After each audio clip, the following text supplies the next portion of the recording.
50% of all stars have planets going around them, and perhaps 1, maybe 5% of all stars have Earth-like planets going around them.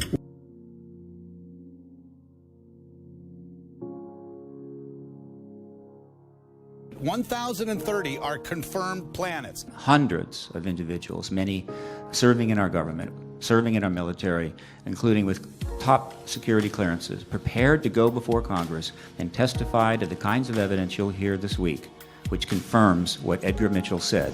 We are not alone in the universe. We are being engaged now. The government, for national security reasons, withheld that from us during the Cold War, but the Cold War is over, and now it's time to move forward. NASA just announced the discovery of 500 new planets. They're all orbiting other stars, not our sun, but one of them shares some similarities with Earth.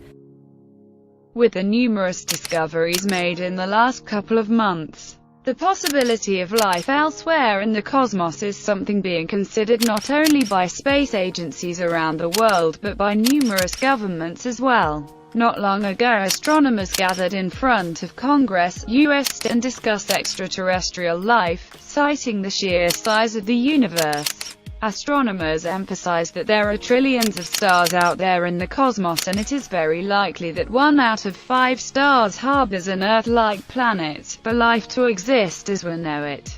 But that doesn't mean that life elsewhere needs the same conditions as life on Earth needs in order to survive. Maybe somewhere out there life needs magma and nitrogen to survive.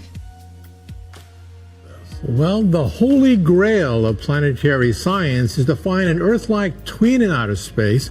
So when you look at the night sky, you will wonder, is anyone looking back at us? And this new planet, Kepler 438b, it's a game changer.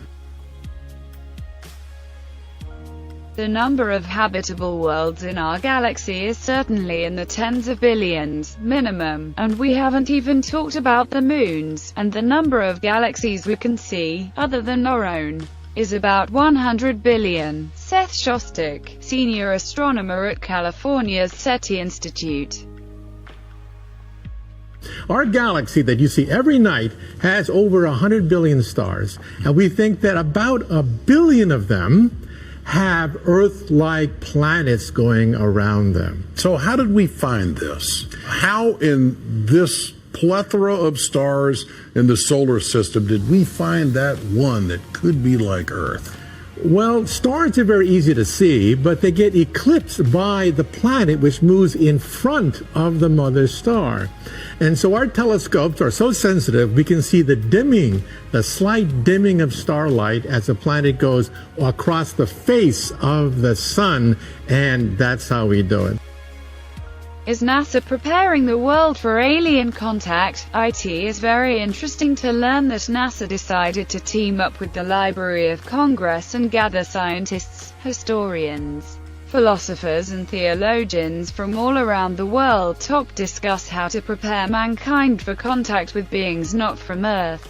The idea that life exists elsewhere in the universe could be both exciting and dangerous for society. Imagine waking up one day, turning on the news and hearing that NASA has just found irrefutable proof of aliens on another planet and that they have already made contact. What would that mean for you, your family, your community, city, country, and the entire planet? How much would things change? Let's not forget the latest news about potential alien life from NASA, as you are reading through this article. Criteria: similar to the same size as Earth, rotates around a sun like our star, our sun, and located in a habitable zone. Let's talk about the habitable zone. It's the Goldilocks zone, as you call it. You know the old story. This is just right. You get too close to the star and it gets too hot, too far away and it's too cold for life. 1 in 5 stars has an Earth-sized planet in a habitable zone, all right? Now, astronomers from SETI are looking for confirmation about alien life near the star where NASA spotted giant, alien-like, megastructures.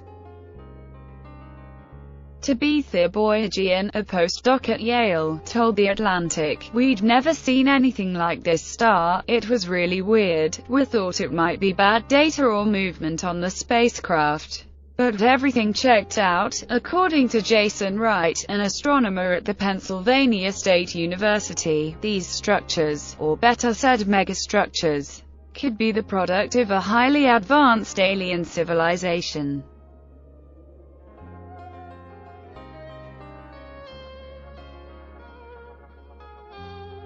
We're looking at all scenarios about finding life. If you find microbes, that's one thing. If you find intelligence, it's another. And if they communicate, it's something else. And depending on what they say, it's something else. The idea is not to wait until we make a discovery, but to try and prepare the public for what the implications might be when such a discovery is made. I think the reason that NASA is backing this is because of all the recent activity in the discovery of exoplanets and the advances in astrobiology in general. People just consider it much more likely now that we're going to find something, probably microbes first and maybe intelligence later. The driving force behind this is from a scientific point of view that it seems much more likely now that we're going to find life at some point in the future. Astronomer, symposium organizer and former chief NASA historian, Stephen J. Dick. Source: we found it particularly interesting the commentary of Brother Guy Consolmagno,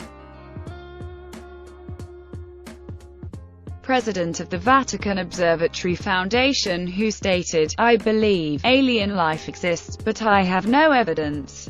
I would be really excited and it would make my understanding of my religion deeper and richer in ways that I can't even predict yet, which is why it would be so exciting."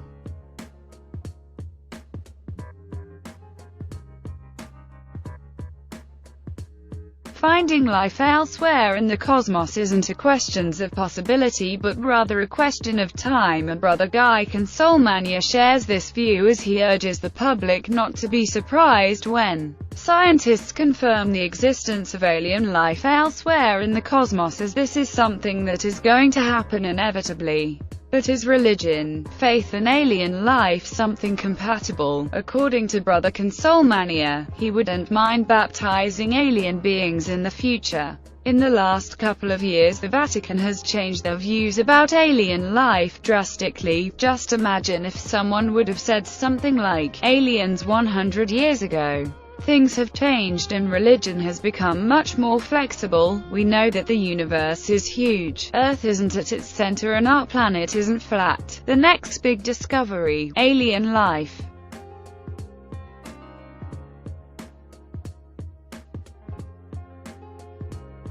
But it seems that a lot of people from around the world, astronauts and government officials, already know that life exists elsewhere in the universe, and it isn't a surprise. For example, yes, there have been crashed craft and bodies recovered. We are not alone in the universe. They have been coming here for a long time.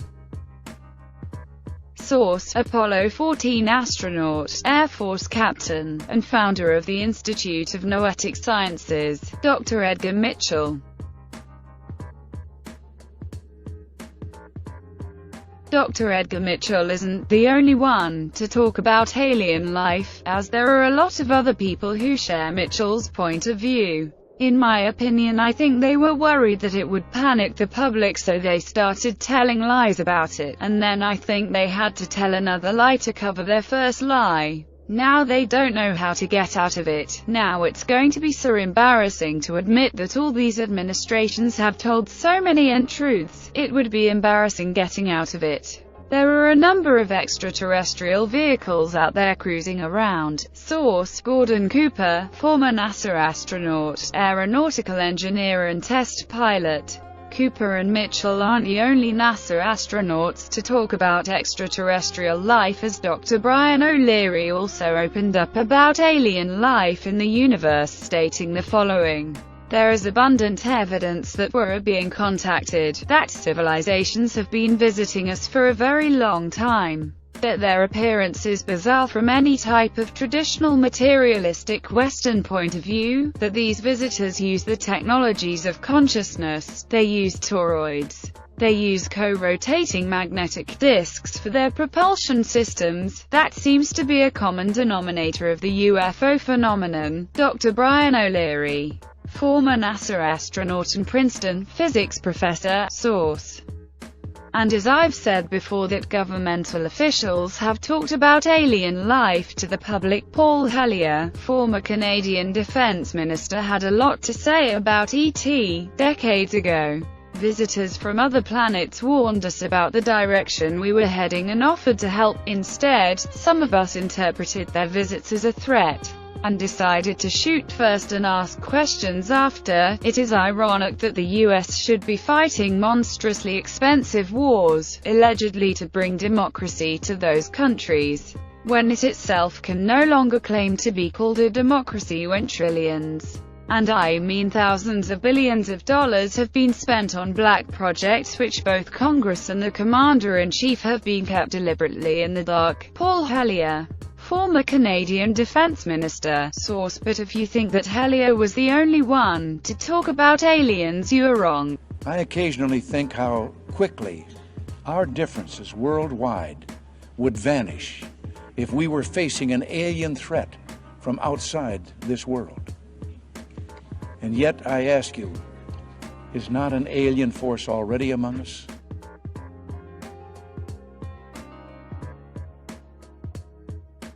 Roscoe Helenkoeta, the former head of the Central Intelligence Agency, said the following: behind the scenes, high-ranking Air Force officers are soberly concerned about UFOs, but through official secrecy and ridicule, many citizens are led to believe the unknown flying objects are nonsense. Former head of CIA, Roscoe Helenkoeta, 1960. We could continue and state many more statements from highly ranked officials, but that list would be extremely extensive. As you can see, the world as we know it is being prepared step by step for the truth. Our society has changed drastically in the last 10 to 20 years, and we have come to the point where alien life and UFOs have become something ordinary in all corners of the world, and it is only a matter of time when NASA and other agencies will release information about alien life.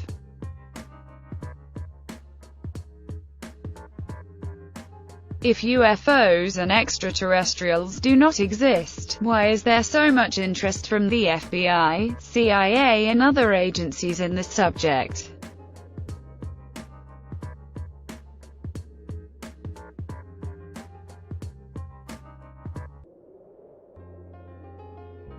If you extrapolate on the planets they discovered, there are 1 trillion planets in the galaxy. That's a lot of places for life, Shostak said, as quoted by ABC. We know that the majority of stars have planets, but what fraction of stars has planets that are more like the Earth? It might be 1 in 5. The chances of finding it, I think, are good, and if that happens, it will happen in the next 20 years, depending on the financing, he added in written testimony. According to BuzzFeed. Source. Let's say that UFOs and aliens are just a modern-day forgery, and that the hundreds of thousands of images around the world are nothing more than elaborated hoaxes. The question that we need to ask is, why is there then so much interest from governmental agencies regarding the subject? Why create Project Blue Book if there is no such things as aliens and UFOs? Why bother investigating in the first place?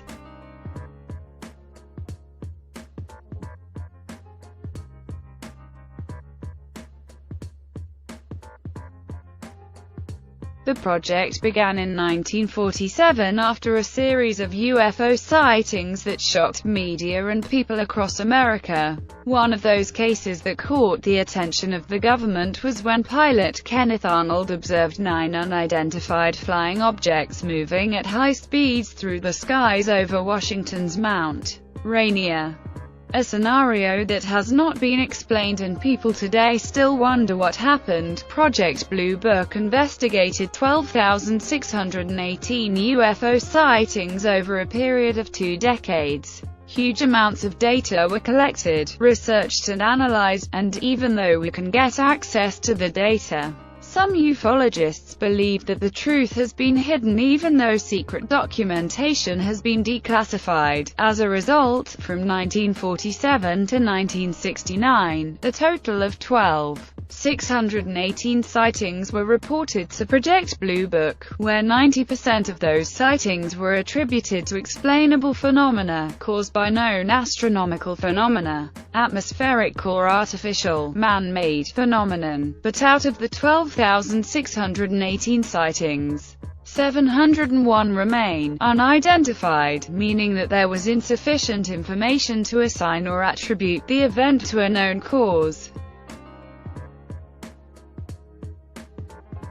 In 2011, after some documents were declassified, a report written by a special agent of the FBI in 1947 reached the public. The special agent of the FBI, a lieutenant colonel whose identity remained anonymous because of national security, gathered numerous data on the UFO phenomena after interviewing and studying the phenomena for years. Again, if there are no such things as aliens and the flying saucers millions of people have seen around the world are nothing more but elaborate hoaxes, why bother investigating? Spending money on a subject that is proven to be a hoax? Surely there has to be something more to it.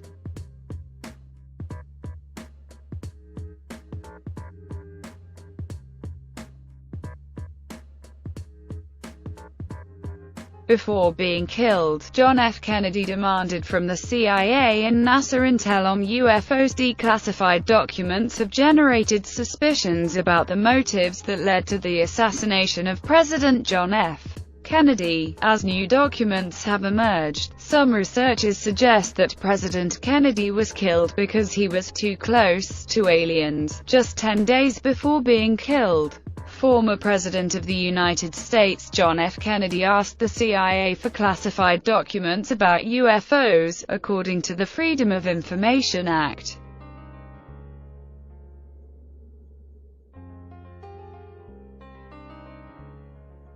We are talking about two letters written by the former President of the United States. One of the letters was sent to the director of the CIA while the other one was sent to NASA. In the letters, former President John F. Kennedy asked for the establishment of a space cooperation with the Soviet Union. These letters surfaced thanks to the work of writer William Lester, as he was gathering information for a book about the life of John F. Kennedy. One of his concerns was that a lot of these UFOs were being seen over the Soviet Union, and he was very concerned that the Soviets might misinterpret these UFOs as U.S. aggression, believing that it was some of our technology. Mr. Lester told AL News, "I think this is one of the reasons why he wanted to get his hands on this information and get it away from the jurisdiction of NASA so he could say to the Soviets, look, that's not us. We're not doing it, we're not being provocative."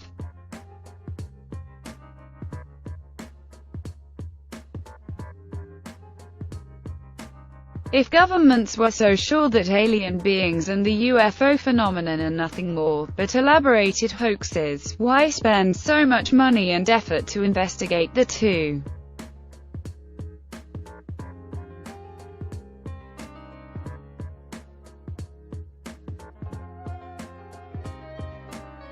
It is interesting to know that government agencies such as the FBI and CIA have had great interests in the UFO phenomena. You would think that if there is a threat to national security posed by a UFO per second, the president would be among the first, if not the first, to become aware of it. Many people have speculated that governments around the world have had contact with beings not from Earth for a long time. Every once in a while, a new declassified document pops up on the internet and all the dots that seemed pointless from several classified documents seem to connect in the end. The more documents are declassified, the more questions are being raised.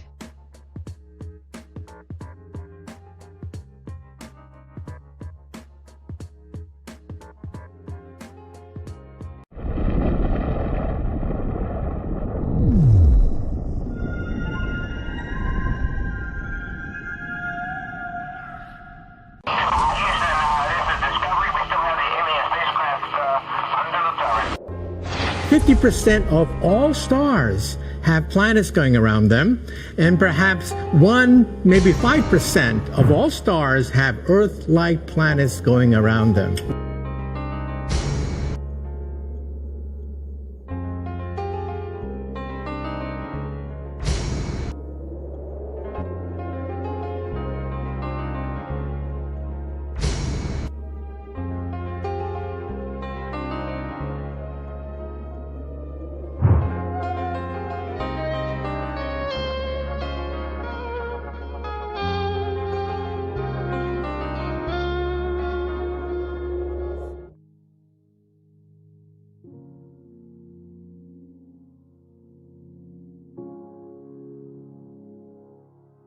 1,030 are confirmed planets. Hundreds of individuals, many serving in our government, serving in our military, including with top security clearances, prepared to go before Congress and testify to the kinds of evidence you'll hear this week, which confirms what Edgar Mitchell said.